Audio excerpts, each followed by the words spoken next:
नमस्कार, मैं हूं आदर्श और आप देख रहे हैं कड़क की खास पेशकश लाउड स्पीकर।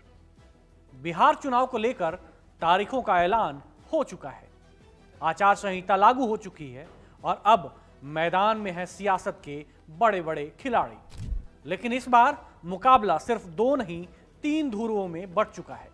ये सब तो महत्वपूर्ण है ही, इस बार के चुनाव में छोटे दल भी बड़ा घाव करने को तैयार है। पहले बात करते हैं तारीखों की। बिहार में 2 चरणों में चुनाव होंगे।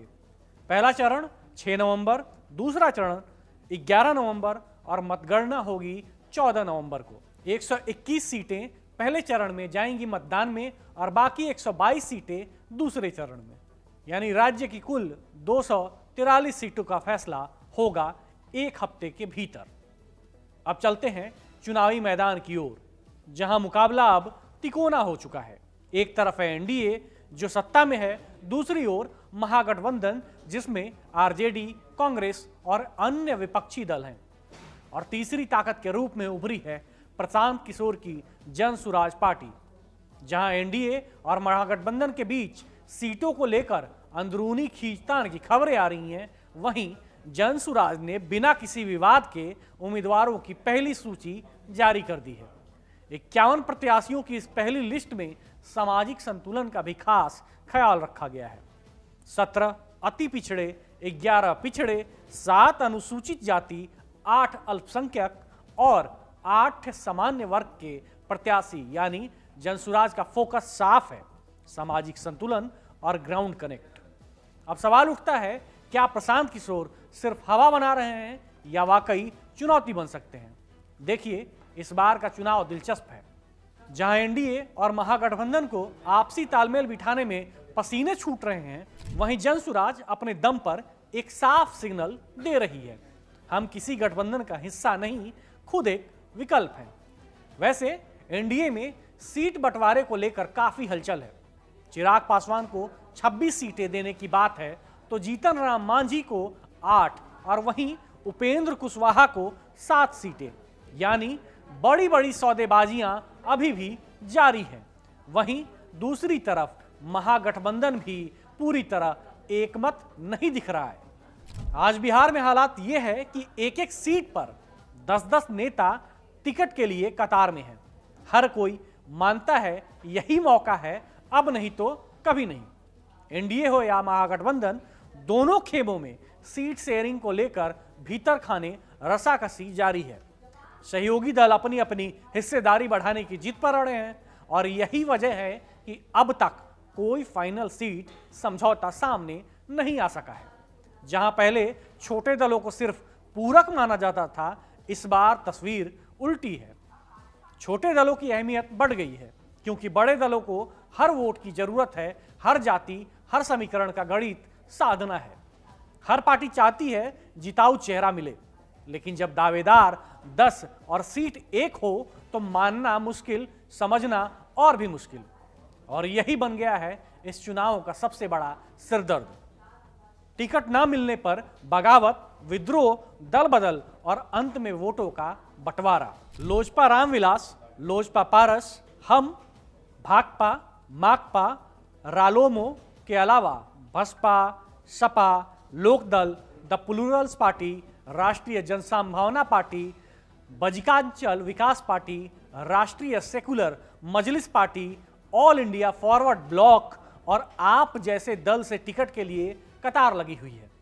जिन्हें इन दलों से भी टिकट नहीं मिला, वो सब निर्दलीय ही चुनाव लड़ने को तैयार हैं।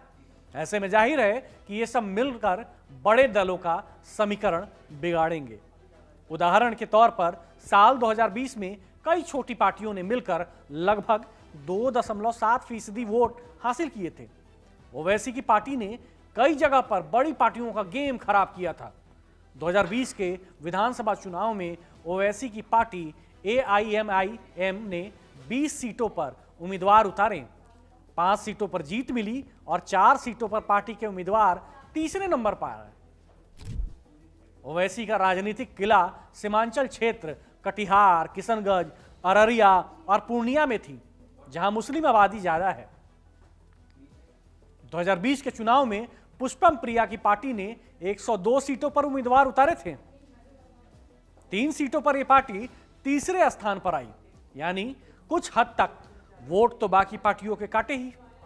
अधिकांश छोटे दलों का बहुत जनाधार बिहार में नहीं है। गठबंधन के साथ चुनाव लड़ते हैं तो कुछ सीटों पर उन्हें फायदा हो जाता है, लेकिन कई छोटे दलों का कुछ जगहों पर अपनी पकड़ है और वहां बड़े राजनीतिक दलों का खेल बिगाड़ते हैं। इस बार भी कुछ सीटों पर खेल बिगाड़ दें तो कोई आश्चर्य की बात नहीं होगी। बिहार में 2020 के विधानसभा चुनाव में कुल 212 राजनीतिक पार्टियों ने हिस्सा लिया था। जी हां, 212। लेकिन सच ये भी है कि इनमें से अधिकांश छोटे दलों के उम्मीदवारों की जमानत जब्त हो गई थी। और ऐसा सिर्फ 2020 में नहीं, हर चुनाव में यही सिलसिला दोहराया जाता रहा है। तो फिर सवाल उठता है, ये पार्टियां हैं क्यों मैदान में? क्या इनका कोई असर होता है? जवाब है हाँ, और बहुत होता है। बात को समझिए। बिहार जैसे राज्य में जहां राजनीति जाति, क्षेत्र और स्थानीय समीकरणों पर चलती है, वहां हर दल का कुछ इलाकों में अपना स्थानीय दबदबा होता है। हो सकता है वो सीट न जीत पाए, लेकिन वहां अगर ये लड़ गए तो बड़े दलों के वोट काटकर खेल जरूर बिगाड़ देते हैं। यानी ये वोट कटवा नहीं, कई बार गेम चेंजर बन जाते हैं।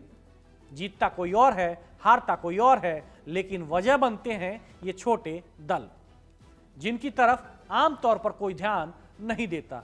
तो 2020 में भले ही इनकी जमानतें जब्त हुई, लेकिन कई सीटों पर हार जीत का अंतर इतना कम था कि अगर ये मैदान में न होते तो तस्वीर उस वक्त की कुछ और होती।